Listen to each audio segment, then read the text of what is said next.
Bonjour à tous. Il y a quelques mois, je me suis retrouvé à pas mal m'intéresser aux tests génétiques. Non, ce n'est pas une vidéo sponsorisée. Et vu que les vidéos francophones que j'ai pu voir sur le sujet me semblaient plutôt superficielles, je me suis dit que ça valait le coup d'en faire une. Et comme, encore une fois, j'ai pas réussi à être court, je vais faire ça en 3 vidéos, dont voici la première. Alors un test génétique, comment ça marche? Pour le client, c'est assez simple, il suffit généralement d'envoyer un échantillon de salive collecté via un kit assez trivial à utiliser. Selon le type de test, on obtient ensuite le résultat en quelques mois, pour un séquençage complet, ou en environ 1 mois si vous optez pour un séquençage partiel, où l'on va uniquement jeter un œil à certains de vos polymorphismes nucléotidiques, vos SNP. Qu'est-ce que ça change? Quelle est la différence entre un séquençage complet et un séquençage partiel? Et surtout, qu'est-ce qu'un polymorphisme nucléotidique, allez-vous me dire? Eh bien, c'est ce qu'on va voir dans cette vidéo.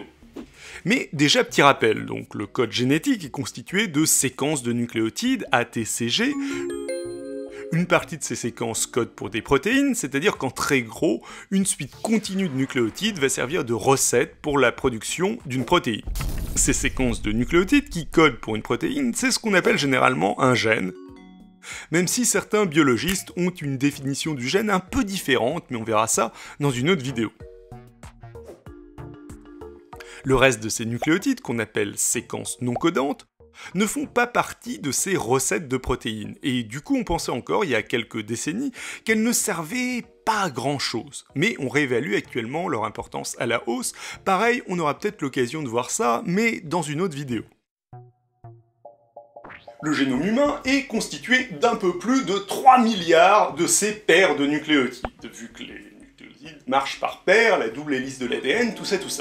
Si l'on compare ces 3 milliards de paires de nucléotides avec l'ADN d'un chimpanzé, on va trouver 4 à 5% de différence. Et si on regarde cette différence uniquement dans les parties codantes, on tombe sur un chiffre encore plus bas d'environ 1% de différence. Bien sûr, 2 humains n'auront pas non plus le même code génétique. En fait, un humain pris au hasard va différer du génotype de référence à 4 à 5 millions d'endroits en moyenne. Vu la taille du génome humain, quelques milliards de nucléotides, un de vos nucléotides pris au hasard a environ une chance sur 1000 d'être différent du nucléotide se trouvant au même endroit du code génétique de votre voisin. À condition quand même d'avoir choisi aléatoirement votre voisin parmi les 7 milliards et demi d'êtres humains qui habitent la planète Terre, vu que si jamais il a les mêmes origines géographiques, il a aussi des chances de partager plus de gènes que quelqu'un d'autre. Du coup, on passe de 4 à 5% de différence avec un chimpanzé à environ 0,1% avec un autre humain choisi au hasard. Est-ce que tout ça veut dire qu'en moyenne, 99% de nos gènes sont identiques à ceux d'un chimpanzé et que plus de 99,9% le sont par rapport à un autre humain? Eh bien, pas vraiment. Nous avons quelques dizaines de milliers de gènes, au sens quelques dizaines de milliers de séquences de nucléotides codant pour des protéines, les recettes dont je parlais tout à l'heure. Et la taille d'un gène fait en moyenne quelques milliers de nucléotides. Mais il y en a des très petits et d'autres très grands. Avec 1% de chance par nucléotide d'être différent et des gènes de plusieurs milliers de nucléotides en moyenne, chacun de vos gènes a de bonnes chances d'avoir quelques nucléotides de différents de celui d'un chimpanzé. Même donc si ça change beaucoup d'un gène à l'autre, entre autres en fonction de sa taille. Pareil, dans une moindre mesure, avec un autre humain, même si, encore une fois, la répartition des variations n'est pas homogène et que les séquences non codantes ont davantage tendance à varier que les séquences codantes de l'ADN, ce qui est assez logique d'un point de vue sélection naturelle. Quelles sont les conséquences de ces quelques nucléotides de différence? Eh bien, ça dépend. De temps en temps, une différence d'un nucléotide sur un gène suffit pour modifier la structure et la fonction de la protéine à laquelle il est associé.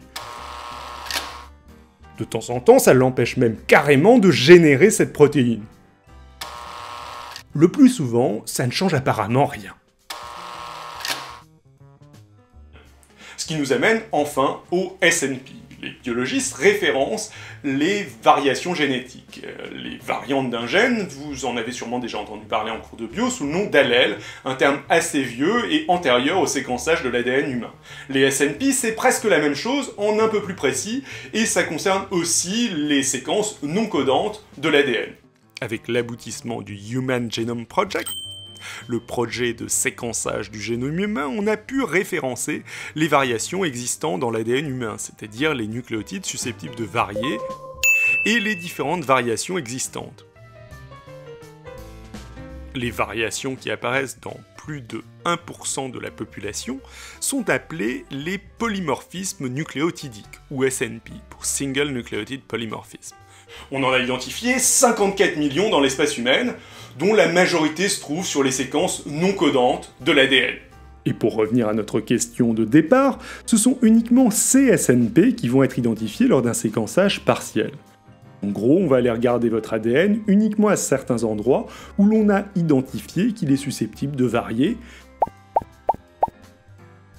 et on va déterminer quelle variation vous avez. Pratiquement parlant, la plupart des entreprises proposant des séquençages partiels au grand public vont se contenter de rechercher environ 700 000 SNP, pas toujours les mêmes d'ailleurs d'une entreprise à l'autre, qu'elles ont jugés intéressants car leurs effets ont été étudiés ou car ils permettent de vous associer à une population particulière. Dans l'idée, un séquençage complet, c'est donc identifier chaque nucléotide de votre code génétique, quelques milliards donc.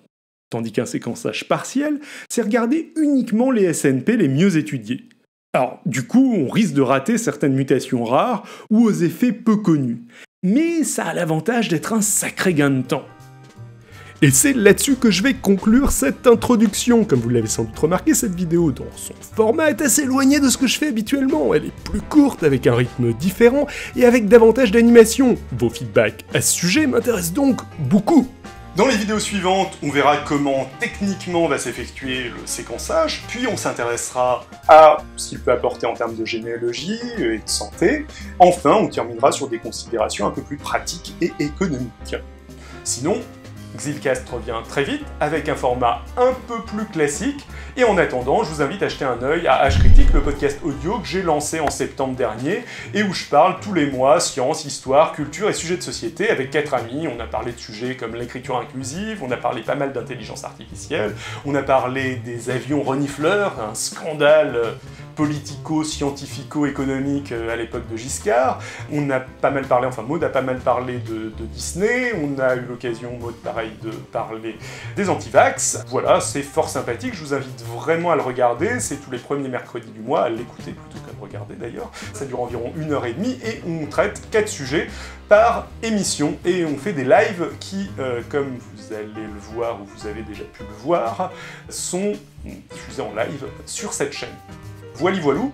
Pour le reste, vous avez l'habitude, c'est super sympa si jamais vous likez, si jamais vous partagez la vidéo, si jamais vous voulez ne manquer aucune vidéo, n'hésitez pas à cliquer sur la cloche. Encore une fois, ça me fait super plaisir si jamais vous laissez des commentaires, et pareil si jamais vous partagez, si jamais vous aidez à faire parler de cette chaîne qui me tient à cœur, ça me motivera à me relancer dans des vidéos beaucoup plus fréquemment. Voilou, ciao à tous, et à bientôt.